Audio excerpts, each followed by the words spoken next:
So, welcome to HES's Creative Writing and Literature Author Spotlight event. Today, we welcome critically acclaimed author Kip Wilson. Kip has published numerous verse novels, including White Rose, The Most Dazzling Girl in Berlin, and One Last Shot. You can see them all that Kip is holding up. And that one, yes.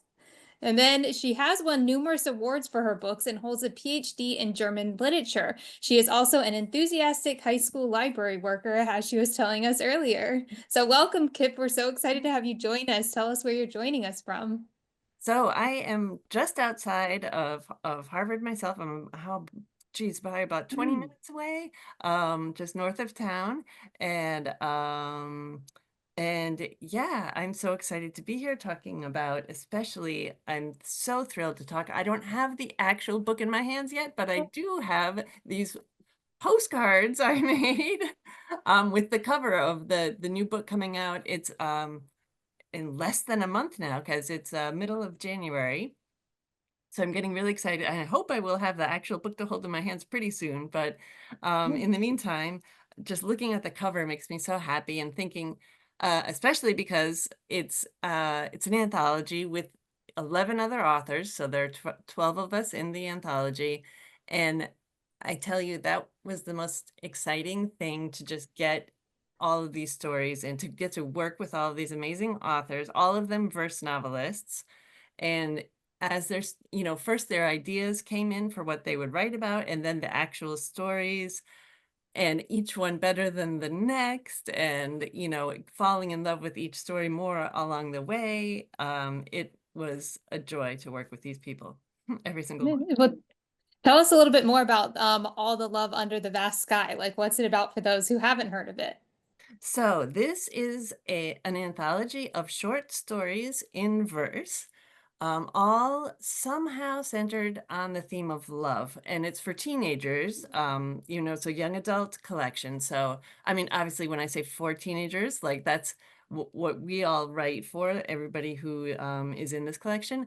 But it doesn't mean that adults, or even in this case, I think they're putting it at like age 12 and up, because there's nothing, we don't even have any, I don't think there's a single swear in the book. And there's so it's a very happy book for the most part. And it's the best thing, I guess, when I pitched the initial idea, when I said, hey, I want to, do this anthology about love, for me it was really important that it wasn't just romantic love, but that all kinds of love would be represented. And, romantic love of all different kinds, first of all. But on top of that, I wanted like other love. A lot of teenagers, I feel like, especially today, more than I have noticed in like past decades, now that I've lived several decades, I feel like are maybe less all in for having to have like romance and sexual kinds of love, but rather like sometimes, like, for young people today, like friendships are like the most important thing. Or sometimes, their relationship with certain family members, and those kinds of love are every bit as important. Um, so we've got this vast sky with all these different kinds of love underneath it. And so that was the concept that we pitched, and then luckily they said yes, and we got to start writing these stories. So Now, what was it like working with all the numerous like different authors while also crafting your own? Did you have like I guess an overall theme that you sent everyone and then got all the stories? yeah, so I think probably the most important step was kind of choosing this list that would, of people, like thinking of like, all of the authors in here, I know their work very well. I've like read and have loved their books, and I would like, I came up with my initial list and started pitching people, and then, imagine my surprise when so many of them just said yes. And like, really? Like Margarita Engel, who has won like Newbery Awards, and Bora Belpré, and all kinds of, like, and she said yes. And then, I don't know, Laura Ruby and Eric Gansworth have both won Prince Awards, and they're like, yes, oh, really? You and then hearing from them, well, what would you want to write about? And then hearing their ideas, and pretty much Um, I mean, I can't think of any, like, each one of them, like, they pitched, like, an idea that I was just like, "Yes!" Like, it wasn't like there wasn't even anything that that I was like, "Oh, no, I don't think that would work," no, it just everything was just like, "That is a great idea, I love it," and the fact that, like, that it was such a diverse group of authors, it already, like, um, gave it this kind of sense that it would cover a lot of bases. And so that I feel like for readers, it's like, everybody there's something for everybody, which is always a good goal. Yeah. Now, what was the process like in, I guess, gathering up all the short stories compared to writing a Mm. standalone novel that you've written? Yeah, I guess that part of it was more work, which I had not like I sort of knew. So I don't know if y'all have read other YA anthologies, but a couple of the people who've done a few of them are I know Dahlia Adler. She's done several, like at least three, four, five. I don't know how many anthologies that she's curated herself as the editor, at least three, I think, maybe more. And then she's been in many others as an author. And she has this whole wonderful thing on her blog explaining like what, basics of how to do. And then she at one point had like a Zoom webinar that I got to attend where she like we could ask questions and people who so you want to write an anthology was or something like that. You're like, oh, you want to be in charge of anthology. And so I learned a lot from all these other people and among like the things that she said was like of how much work it is, but oh my gosh, so it is like I mean, I will say like just corresponding with every single author is like the best. It's like you have these people you admire, you chose them to work with them because like you think they're amazing and they are amazing and go, but it's just like it's a lot of moving pieces and you have to I like all the spreadsheets and like of each step that you when you write a novel, you go through all these things, right? But it's that times 12. And so it's just like this like matrix of of things to keep track of and yeah, that part was a lot. You were also the editor for all of them as Yeah. well. Yeah, Yeah. so that also like and it was very interesting um to see like I would before we sent it on to like the publisher, I mean obviously like they had approved of the basics, yeah, pitches for each of the stories and everything. Then they were writing them and then I edited them, revised them with each, basically telling the author, here are some things that whatever.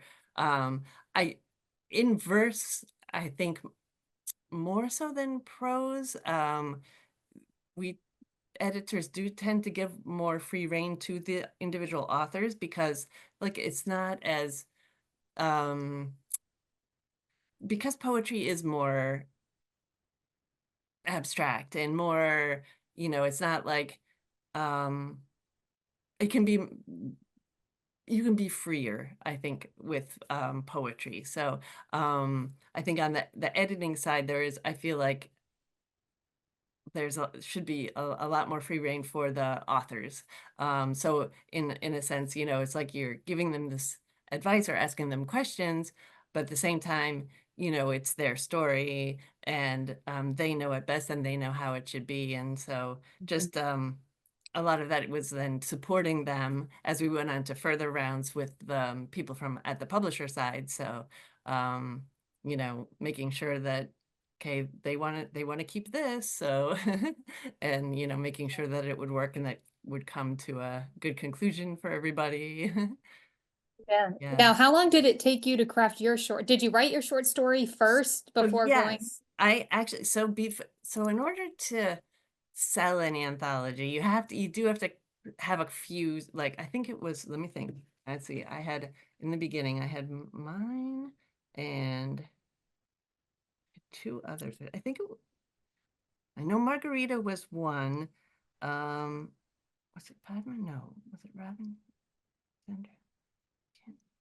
We started with the two of us, I think, and then we got to so we before we were able to like sell the anthology, we had the, a proposal and a pitch, and my list of authors that had pretty much agreed to do it. But we had to have at least it was two or three, I think it might have been three of us that had like completed stories, which are, it wasn't like exactly as they are in the book that's coming out, but the basic premise certainly, and like most of the story is pretty much the same as how it would end up.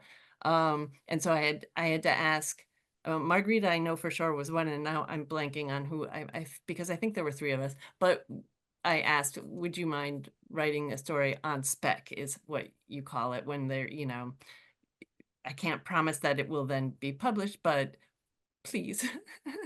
and and and in the end, it was the funniest thing. Margarita's story is one of the just she just writes so beautifully, like right from the start. Like I think we had like two minor edits or something like that to her entire story over the whole process. Like it's just she's amazing. She's, if anybody ever wants to find a perfect person to work with, she's like The perfect one. Yeah. yeah. Now I know you mentioned you had like a sheet where it was like, your dream writers that you wanted involved in the project. Is that how you did you go about and have to like contact their like agents, or did you send them like your idea and your pitch?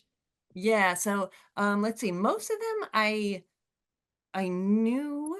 There were only a couple that I had to kind of cold call, I guess, with cold email. Um let's see who actually Eric might have been the only one who I had no connection to before. Yeah, everybody else I knew in some capacity. Like we had worked together on this at this YA journal, or we had been at some workshop or retreat together, or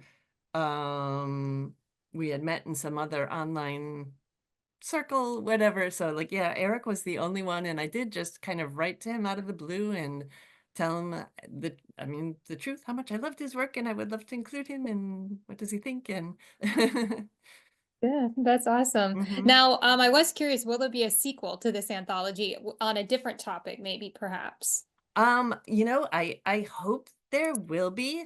I personally am when I started working on this anthology, I was not working full time in a high school library. And I was doing, I had actually like three part-time jobs at the time, which was a little worse in some ways, but anyway, now I don't have the bandwidth to do another, but I'm hoping somebody will take up the reins and do something else similar that I would love to be part of, like as like a story writer, but maybe not the whole everything with, it's just because it is a lot. Yeah, Yeah. yeah. Now, is there anything else you want to add about All the Love Under the Vast Sky for viewers? I just would love it if people would read it and share it with people. I think I do love that it's, I feel like it'll be a nice book to give to somebody you love in any sort of way. Especially, I do feel like, Valentine's is such a kind of commercialized holiday with so many expectations, right? And like of romantic love. And I have loved over the past years the way like Galentine's has gotten to make like a strong showing and like that is just as lovely and wonderful. And I feel like I just hope people will want to read and share with somebody they love. And again, like I just love the way that like there is something for everybody in the collection that's like, will speak to you. And I just love that about anthologies in general. I am a big anthology reader. I'm reading one right now that came out was it last year? I guess 2023, called Being Ace. And it's a collection about asexual love.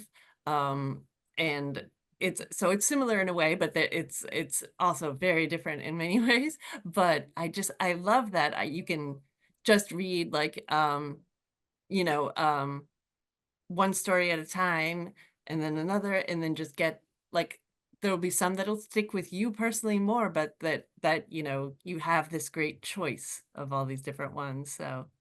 Yeah. Yeah. Now I wanted to talk about your writing now. So Mm, like what made you want to be a writer? You have a PhD in German literature, mhm, so I'm assuming you love literature, but did you mhm. always want to write stories?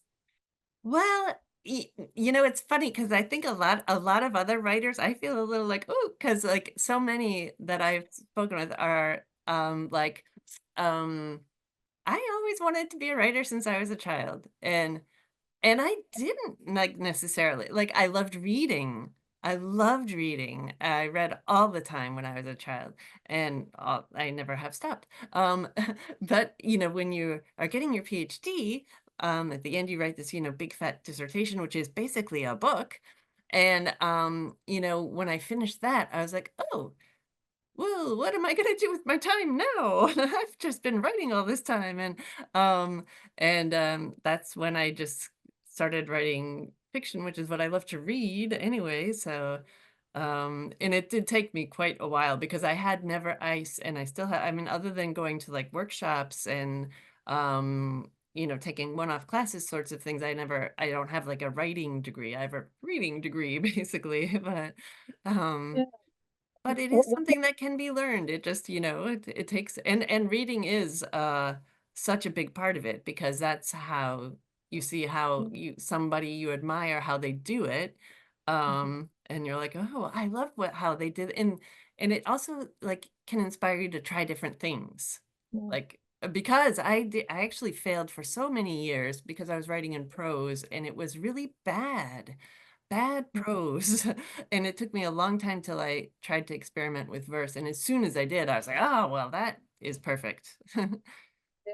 Well, what made you want, that was another question I had, is what made you want to write in verse novels? Was it like, did you try writing historical or like, thrillers and then like you settled on that? Or how did you Um, find it? well, I was almost everything I write it. Well, actually, yeah, I think everything I've written so far it's been historical, but historical in verse, right? And but I used to try to write historical in prose, and it just wasn't working for. And I'd love to read historical in prose as well as in verse, but it's just I'm not good at it. Well, walk us through a day when you are writing. Like, do you have to set aside a certain time, sit in a certain chair, have a cup of tea? Yeah.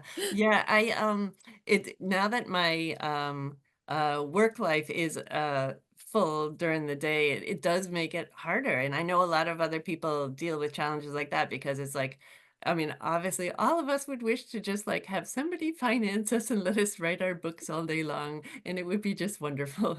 But, most of us have to like work for a living in some way. And as I used to like kind of cobble it together. And at that, my ideal is to like get up at 5 and write first thing in the morning when I have writer brain. Yes, sugar daddy or mommy, yes. Um, and but since I don't have that now, and I just I unless I'm on a deadline, if I am on a deadline, I will do stuff at night, but I just don't have that kind of, I can talk at night, but I cannot write and create things at night. Um and so like I generally am like nowadays a weekend slash vacation week and summer for sure. That's where I like last summer I have a book out in 2026 that I worked on it all summer for. I did this big revision on it, and it took the whole 2.5 months. I finished it right before Labor Day. Mm, Now, how does writing differentiate from you from editing? Do you have to like do it, like mm. separate all that? Yeah, so I do certain stages and it all along like from the very beginning, and then later when I have to get a new version like for the big revision or another editing round, whatever, each when I begin a new round, I guess, whether it's beginning or later on, I have to figure out what to do on paper. And I have like these little notebooks that I brainstorm out my ideas and my questions, and then later on, when it comes from the editor and they have these questions for me, I'll write them all down and then I figure out what to do with it. But then I do the actual writing in Word. Um, And um, I think I lost track of the question. Did I answer that question right? Yeah, it was like, how does editing Oh, differentiate like correct. from your writing? Yeah, yeah. And so both of them are similar in a way for me that way that I have to figure it out on paper. But then I go and I do it in the document itself. And you know, there are people who say like, oh, I love writing and I don't like editing or vice versa. And I do like them both in different for different reasons, but I guess what I do like best about drafting and writing on that fresh page is that whole like I like write out again, this is on paper. I'll write out kind of a list of what has to happen. Just like literally like, oh, Don takes the train into the center of town. And then I write a poem about that. So I have this kind of list of things written out in my notebook in paper to play. No, not so much for the blank space in verse, but I do it just so that I have like literally like this kind of cheat sheet for myself, and then I do it, and that's where when I'm actually doing it, I'm playing with the white space and seeing what it looks like, and but I kind of I have to see that on the actual document page because it's like my handwriting is very messy and and just like scribbles and crossouts and all this. Yeah. So yeah, it's really more of brainstorming for me. But yeah, for both types of things, whether it's writing or editing for me, I like to figure it out there and then get to work. And they both have, like I said, I like both of them for different reasons. Now, what's your favorite part of the writing process? Like, do you like doing like the developmental, like first draft or kind of like polishing it up? Yeah, I mean, both are good. I do love first drafts, though, I have to say, when you're like, you have this idea and you're starting, you're going through and just like discovering this character and their world and bringing in these little details and of course, since I write historical, the whole time that I'm both writing and revising editing, I am always researching and the levels of research get pickier as I'm going along the way. Like sometimes I like have to at the beginning, I just need to know, what is the scaffolding of these dates and places of when things happened. And then later on, it's like I need to find a detail that'll make people cry. And it has to be, and I've got to go find that kind of detail. And I just love doing both of those things. Like, yeah. Yeah, we were talking in class about how you have to have like ice in your heart kind of to like, be hard on, have that moment. Yeah. Yeah. Although it's yeah, it's like it's you I mean, I don't know. You as the author, I feel like have to cry. Yeah. It's painful. It's like Yeah. but I don't I haven't written a book yet without crying, and not just like oh, publishing is terrible, I'm crying, but like actually like the characters terrible things happen that make you cry. And sometimes it's like I'll write it, I get it out, and then when I go back to read it, that's when I cry, like the next day or whatever. Sometimes it's like a little deep delay. I've got it out. Okay, but when I look at it and you cry, like that's whether it's as you're writing it or the next day, like it's like gotta have tears somewhere in there for me. But Yeah. Now, what's the publishing process like for you, Kip, like traditionally being published? Like, is that a long process? Do you have to have things kind of sketched out? yes, and I guess the advice I would have there is just like publishing has its own schedule, and it's just you got to kind of sit back and say okay, whatever, however it works is and in the most of the time it like will take longer than you will think, and it just is what it is. Every once in a while they'll be like they'll move things up because of some I feel like one of my books, what was it? Was it? I think it was One Last Shot, actually came out a little earlier than it was. I think it was supposed to be spring and it came out in January of, yeah, last year. And I was like, oh, I never heard of that happening. And that was like the only time, and because it had been basically done, and it just like the publisher just decides how um what do they call them, even their seasons, um and like what goes into what season, what, and every publisher's season is slightly like winter is different with Harper versus Penguin Random House or whatever, like as far as what months it covers and like how many books go into them and whatever. Um, my 2026 book, I know it's a little different yet because that one's a middle grade book, so that's the next level younger of kids. So and that one is going to have some spot illustrations in it, so that will take even longer. So that's why it's not till actually it's that's finished. I handed in the copy edits, and I mean it's finished for me.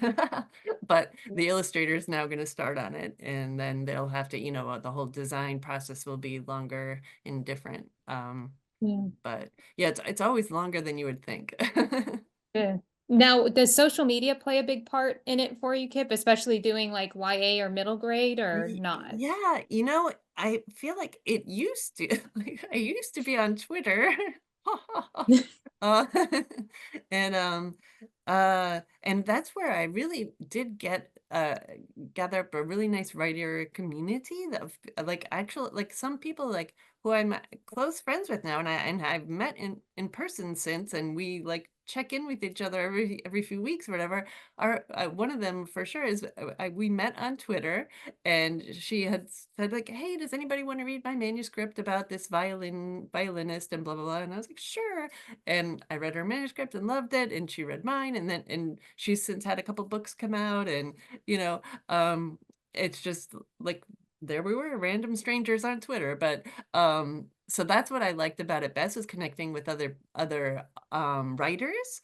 And there's a little bit of that now. I'm seeing on like Threads. It has a little bit of that aspect. And the other thing I did on Twitter, like once I was published, was I made some connections to educators, which was very helpful and interesting, because they would can anybody send some bookmarks for my sixth grade class or whatever, and sure. And then you make a connection with the class. Sometimes I would zoom into some classes of middle school or high school kids, which people that I met on Twitter. um and so I'm hearing now, I'm on also recently, since Blue Sky seems to be kind of more like the educator-y space. So, I don't know. I'm still trying to figure out now, like the post-Twitter world, what is the thing. But yeah, now without the time to do much, I just kind of like whatever I can do and whatever, you know. Yeah. Yeah. If there's one piece of advice that you can give aspiring writers or editors, what would it be?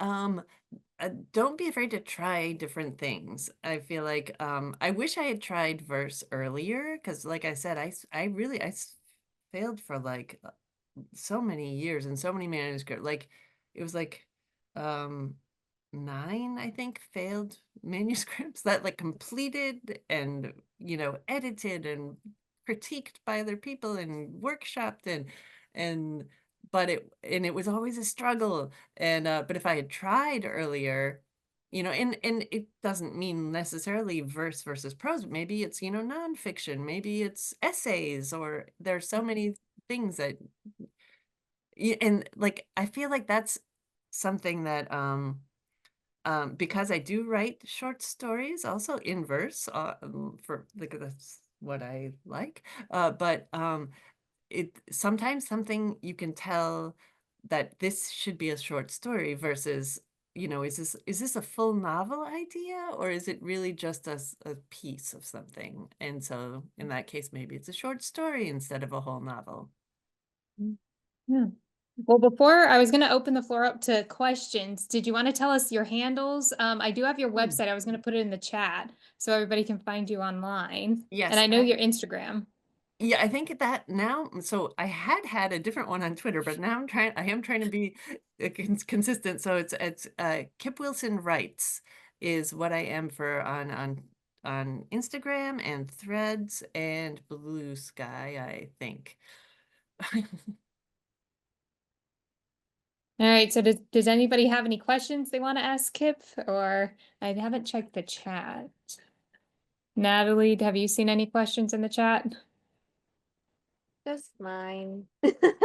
Oh, But Mary had, did I miss any of you? I think I saw some things popping up and then I didn't get to them all. So, oh, you're good. I've been making sure we're all just kind of like reacting to it. But as far as questions, you're good. But I do think we have some camera questions. I think Mary raised her.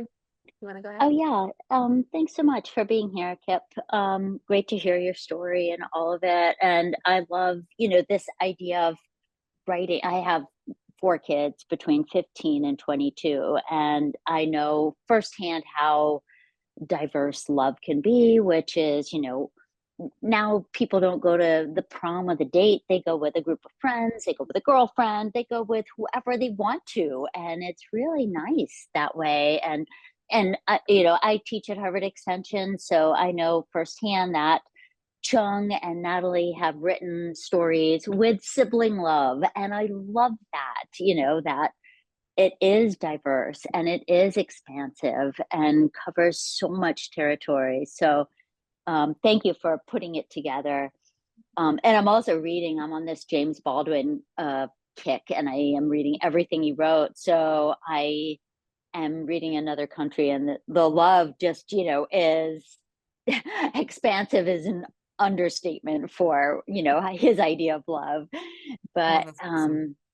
yeah, thank you for putting that together. And I also wanted to say that I wanted to ask you a question about Versify, and I know that Kwame Alexander started Versify as an imprint, and I use his book for my last book in my syllabus because when I teach writing the middle grade young adult novel, I also include a novel in verse, which is booked. I love Oh, that one. that's my Yeah, favorite. oh, for real. That's so cool. And I know I always wanted to be published by Versify. I just feel like I love novels in verse. My last book was a novel in verse, and I know he doesn't work there anymore. It doesn't really have anything to do with it, but it's Oh, so interesting. When I teach it, I say to my students like, a lot of people will say, I hate poetry, I hate sports, I'm not going to like this book, but then they end up loving it, reading it in like 3 hours or, less. And so I think that's fascinating. And the whole idea of writing a novel in verse is fascinating because it really is, it encapsulates so much of young adult reading, reading down the page, having all this white space, letting them engage in that white space. And I think it's so exciting, but I guess, answer whatever you want. But I was just curious about Versify and wanted to thank you for being here. And I am so excited that you live close by. I don't know any novelists in verse at all. And I only met Kwame for like 5 minutes. So, well, there are actually a few of us in the area. So also, oh, let's see, Rajani LaRocca. She's in the greater Boston area. mm, Well, she writes not only in verse, she also writes in prose, but Red, White, and Whole won a Newbery oh, Honor. great. Yep, yep, yep. And let's see, I can come up with others if I can work on my brain later, but I can't get to right now. But yes, working with Versify, that first book, so White Rose came out when like the imprint launched, and we got to go on a bus together. I was hanging out with Kwame and Lamar Giles and Raoul the Third, Wow. and our editor Margaret. So Margaret, uh, just an amazing editor. Like just literally, she before she bought White Rose, she had one change request. I had 3 points of view in the book, and she said, I'll buy it if you make it just Sophie. And she explained why, and I was like, Mm, oh, that makes so much sense, of course. And mm, that was it. And it was, it was a wow. lot of work, but it was completely doable. Yeah. And she made me believe I could do it. And And she is now at Little Brown, which is where Hmm. Kwame's more recent books have come out. Oh, So, got it. Yeah, yeah. so that's where they are. And Versify still exists though, but Yep, it's yep. different people. With Houghton Mifflin, yeah. Yeah. And but let's see, what else was I going to say? I totally agree though about that. So for instance, I am not a sporty person at all. I like that. That's how I knew that I loved verse as well, was that I never Mm. thought I could read a basketball Yeah. novel and like it, you know? But I All loved right, the crossover. And then book, right. like I said, I loved even more. Just his love of words comes through in that book so much. Yeah, Mm, yeah, I know, totally true. I mean, the power of language too, and and the sports is part of it, but it's just one thread in there.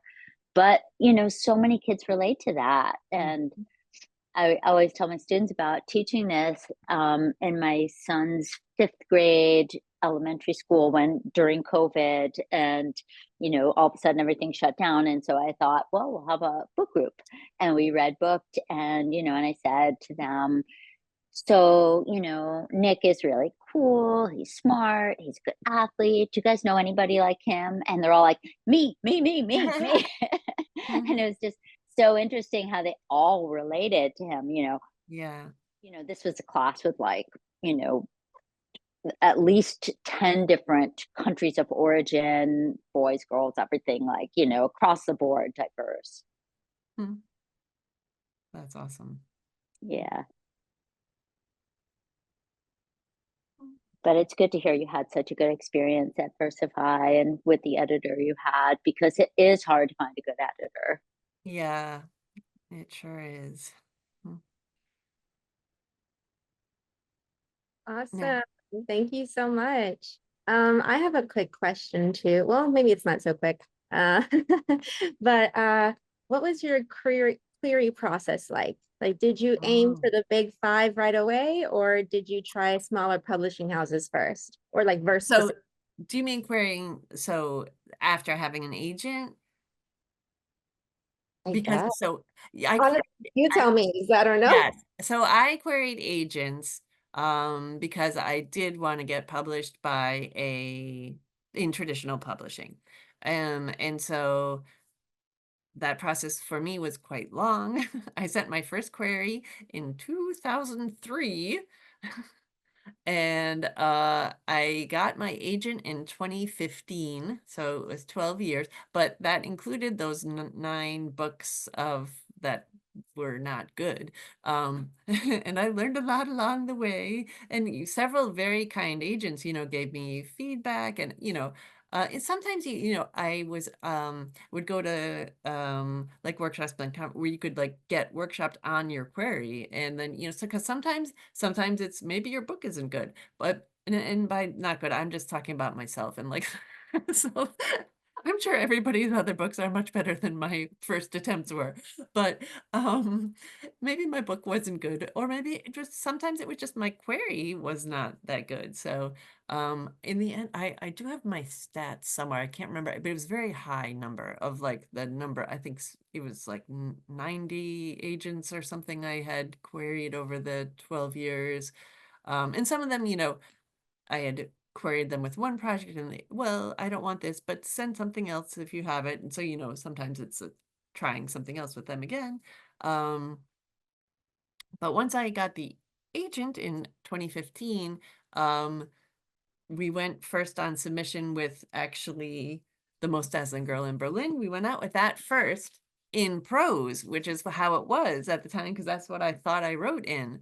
And it was when that was out on sub to some editors and we were getting feedback that it wasn't quite working, that I'd written White Rose like 5 different times, 5 different ways, none of which were in verse and none of which were very good.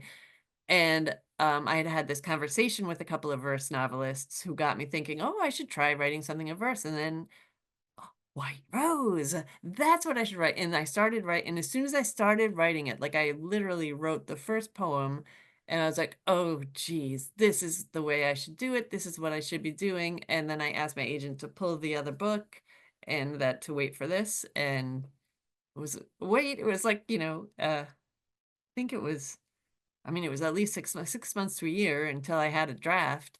Oh, 6 months probably for the draft, and then a full year before we went on sub with it. But then, yeah. Wow, thank you for sharing that because that is so like comforting and inspiring. I feel Mm. like especially now, because new generations, we've become so impatient because we're used to getting things really quickly, right? And then Uh, especially for people who are not in the industry or are not writers, like friends of mine who work 9 to 5 jobs or like are in finance or something not creative, you know, I just finished my thesis, I'm graduating soon. They're like, okay, great. So you're gonna get published like in a few months? No, yeah. um, no. And then I start to internalize this thing. I was like, what if it takes me a year, 2 years, 3 years? And it's comforting to hear someone so successful as you to know that like, you know, you need patience, it takes time and it's okay. It's actually expected. You know, Hmm. it's very few people who get that first, you know, first win right away. So That's right. that's really helpful to know. And you're right about the format. It makes such a difference because it's like, Mm. even with my little novel that I'm working on, I tried it as a, you know, short story first and then this, and it's like sometimes the longest part of the process for writing something is finding the right format. And once you Yes. do, then it's just like word vomit. It just comes out. You know, it's not beautiful, it's not perfect, but at least it's flowing. Yeah. So thank you for Yeah. that. Sure. There was I don't know if you've asked it. Greg asked, what's the first draft? So it kind of ties into what you were saying, Nat. Like, what's the first Mm. draft of a book look like? Like, you know, everybody's used to seeing those final products, and like, especially when you Yes. go to read, you're like, oh my gosh, this is what I need to, you know, write. But it's not always like that. So, like, do you Yeah. have to write like a lot of drafts, like you personally, Kip, or does it take a Yes. while?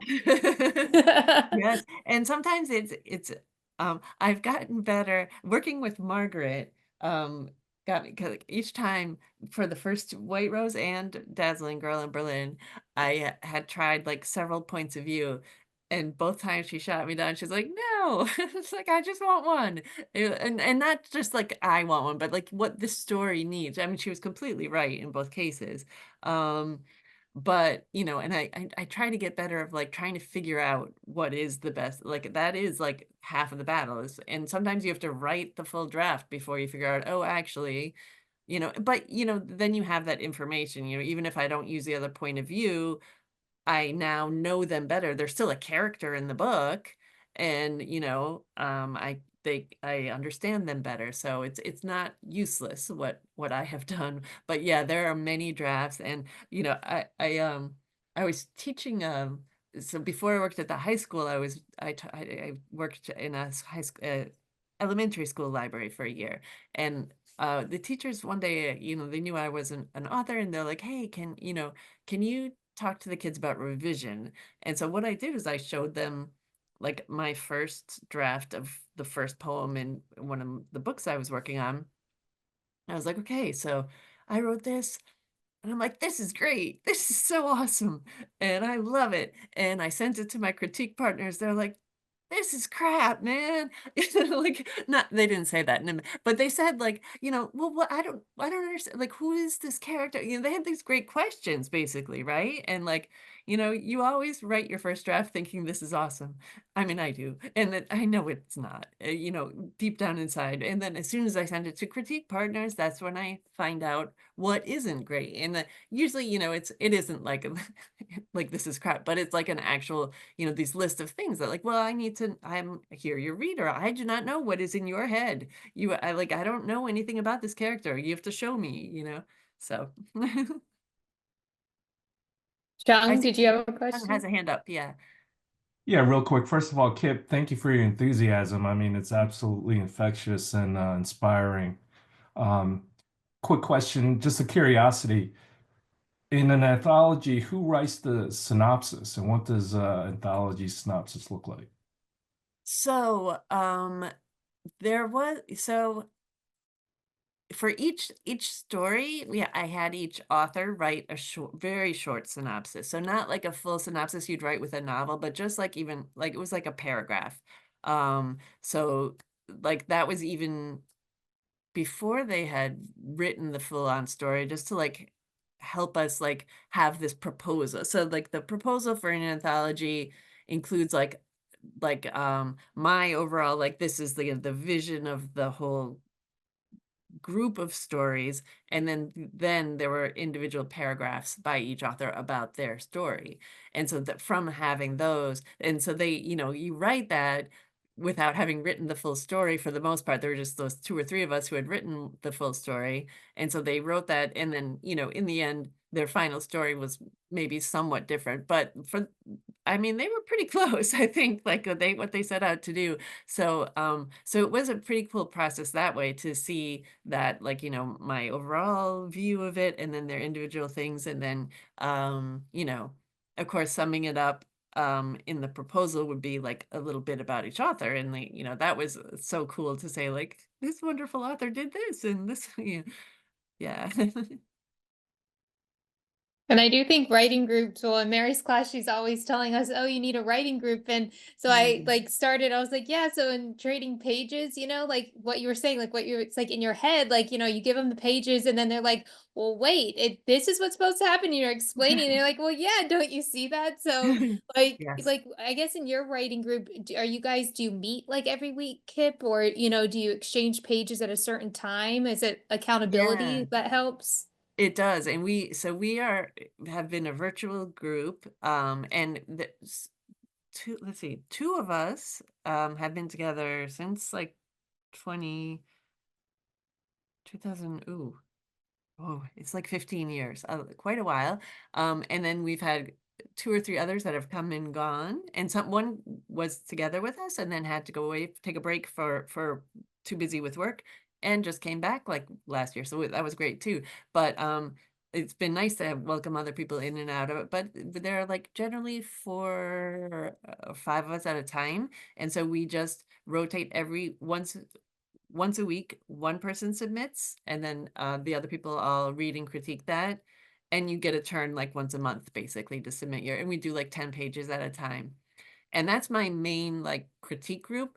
But then I have other critique partners that like I'll send them either like my first 50 pages when I have something like that I think this project is like going in the right direction, and I need a read on that. Or like, okay, I finished the whole thing. Can you read it and, tell me what's broken?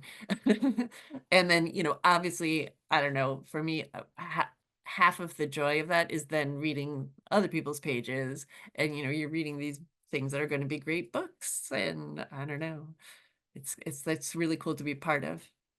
Yeah. And now you mentioned doing writer, or what is it, like writing retreats? Do you have Yes. like any you recommend, like you've gone on there, like are they virtual or do you actually go? So I've been to 2 in-person places that are like the most amazing places. And one is closer to here. I mean, it's not close, but it's in Pennsylvania. It's called Highlights. And probably the Highlights magazine that was in like dentist offices when we were kids. I don't know if they still are, but I think that magazine still exists actually. But the Highlights Foundation, which produces that magazine, among other things, they have this whole retreat center in Pennsylvania, and it's not far from Woodstock, uh, which is Bethel, New York, where the Woodstock Festival was. So it's like down in that little corner of nephew, a Highlight subscription every year. That's very nice. um, and it's this set of little cabins, and you have your own little cabin to write in. But then they have this main room that you go and you eat meals with other people, and then you also, they have different kinds of classes, like on I went to one about writing verse novels. And actually I'm giving a virtual little, like a mini thing through them in January, with another historical verse author. So that's going to be cool. I'm excited. That's my first time to actually sort of teach through them. So, but I love going, like, that one's just virtual, but I love going there. I've been there twice now, and I got so much out of it. And the other one I went to was just like this amazing, amazing thing. It's called Hedgebrook, and it's I believe, women only, and it's way out in the other, it's off of, you go to fly out to Seattle and you take this ferry boat out to this island, and it's there, and it's like this amazing, and it's, you have a cabin again, and like a little, they teach you how to light your wood stove there. You have your own wood stove that you then take care of yourself, like, so they teach you how to do this stuff, and then they have food for you again, you eat all together, and you go for walks in the woods, and it's just amazing. I got so much work done there. Yeah, it seems like you could write a book about that experience too. Yes.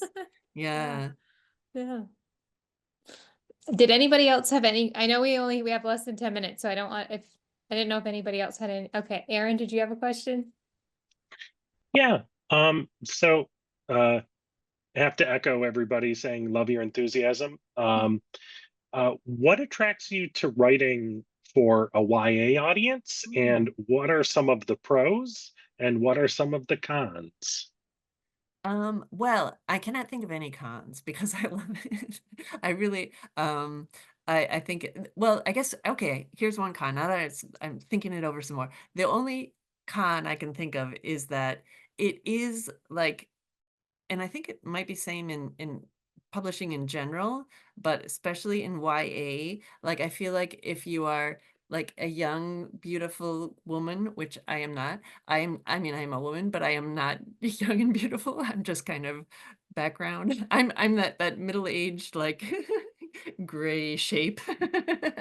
And like you don't, it's like the industry like really pushes you out there. I feel like the publishers would be like, and they have these festivals like Y'all Fest and Y'all West, and like if you are like a young beautiful person, you will get to go to those festivals, and I have never been invited, and I never will be, and that's okay. I'm here in my little crone castle. So so that's the only negative I can think of with writing for that. But what I actually love about writing YA and for the YA audience is the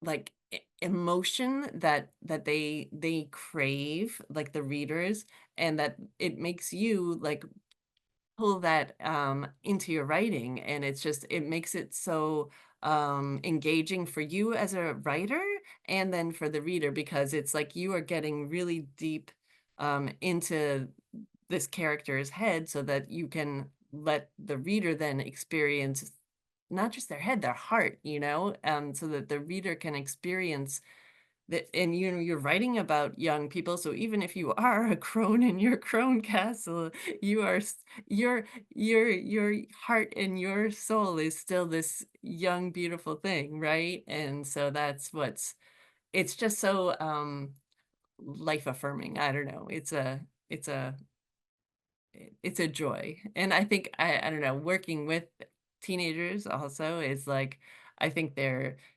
hysterical, and I mean, they are also sometimes annoying, I will say, in my library, leaving their snacks around. But but they're smart, and they are really creative and clever, and they like to, learn new things. So Now, being around like that audience, Kip, is that what inspires your story? Does something like happen in your day and you're like, oh, that would really make a good book? it's funny. Sometimes I say, like, if I wrote contemporary YA, I would be mining, like, because sometimes I just listen, just like, woo, whatever is going on. But because I write historical, it's definitely not that kind of. But I will say, when I worked in the elementary school, um, it was one year I worked there, and I had this group of boy students who were such avid readers. They came in, a couple, like two or three of them, every single morning. When I opened the door, they'd be there ready to exchange the books they had read the night before and get out they could get two maximum at a time. They would check in their two books and get out two others. And so they inspired me, because they were very interested in historical World War II fiction. And so that's my 2026 is a middle grade boy fiction based on a real boy, and that was totally inspired by the love of these kids for that kind of book. Were there any other questions that anybody else had? Now, Kip, before we let you go, where can like viewers and anybody here get All the Love Under the Vast Sky and your books? Are they available like Amazon, everywhere? Yeah, well, I would not cross that Amazon picket line, and I would recommend also if you can shop through your local indie or bookshop, keep those local stores in business. In Cambridge, there's beautiful Porter Square Books. There's I mean, many town. I mean, Massachusetts, we're so lucky. Here I have a little bookstore in my own little town right here outside of just north of town. And so I did used to shop Amazon before. But you know, I totally get that they are a lot cheaper sometimes. So like you got to do what you got to do. But you can also get them from libraries, which I would recommend over Amazon if you can. You know, there's if you can't get it from your local library, you could maybe get books through Overdrive is an app that you can use to get ebooks and audiobooks. Oh, any in-person signings? Yes, actually. I think in February. Yes. So my local store here in Melrose, Mass. I'm probably going to do something there, and then I may do something else as well a little farther down the road. But Kip, when does your middle grade book come out? And can you just tell us a tiny bit about that? I know we're sure. really close to the end. Yeah, I will. I'd love to talk about that book too. It's coming out in the fall of 2026 with Candlewick, which is another very local publisher over in Somerville, which makes me so happy. They have been like my favorite kids publisher for the last like 20 years, I think. I love their books.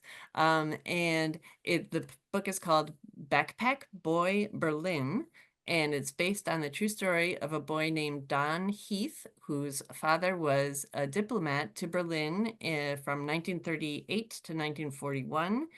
And the boy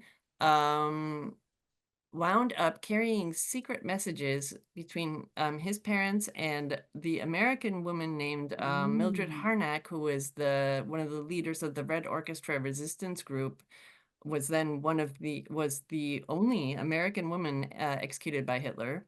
And he was her courier, basically. And it's incredible true story. I learned about it by this beautiful biography called for adults. It's this thick, wonderful book called All the Frequent Troubles of Our Days by Rebecca Donner, who is an amazing scholar. And she was actually at Harvard I got to meet her last in this May. She was there on a fellowship. And